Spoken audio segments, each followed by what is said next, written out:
Nous sommes dans les carrières de Tuffeau, sur les bords du Cher. Ces sites majestueux, Jean-Philippe Trou les connaît bien. Cela fait des années qu'il les arpente avec ses amis du club spéléo de Touraine. Un environnement qu'il adore. Moi, je me sens vraiment reposé, apaisé. J'ai vraiment mon cerveau, il se met en mode vraiment zen.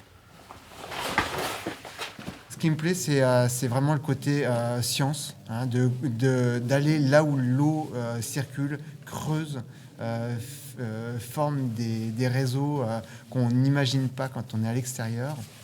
Ça, c'est vraiment le côté, on va dire, magique féerique. Dans quelques semaines, le spéléologue va vivre une aventure peu commune. Avec l'un de ses amis, il va s'enfermer pendant 60 jours dans la grotte naturelle de Trabuc, dans le Gard. 60 jours pour vivre dans des conditions extrêmes d'isolement. Pour réussir cette expérience, il faut une parfaite hygiène de vie. On a prévu de se lever à 7 h du matin, tous les jours. Donc on aura une montre, on aura des ordinateurs. Donc on aura une journée qui sera bien cadencée.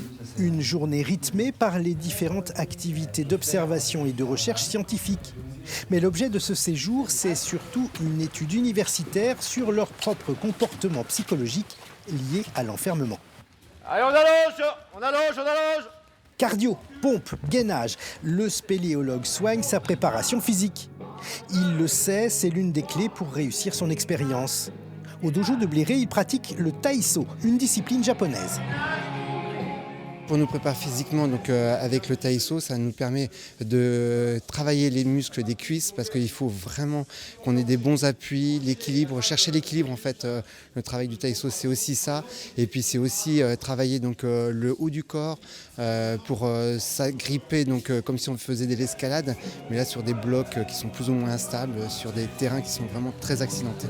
Une activité que les deux spéléologues vont répéter pendant toute la durée de l'opération pour entretenir corps et mental.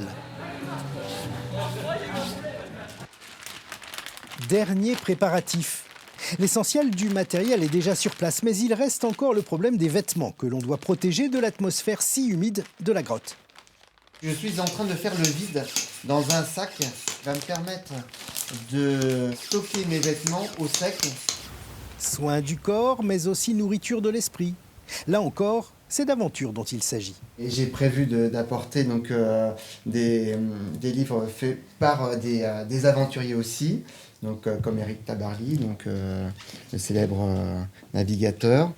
Il ne reste plus que quelques jours avant le début de cette aventure. L'isolement sera total, sans aucune relation avec l'extérieur. Nous serons situés ici précisément, soit à peu près entre 700 et 800 mètres de l'entrée naturelle et à environ 150 mètres de profondeur. La descente dans la salle du chaos est prévue le lundi 29 novembre. Les deux spéléologues ressortiront bien après les fêtes, le jeudi 27 janvier.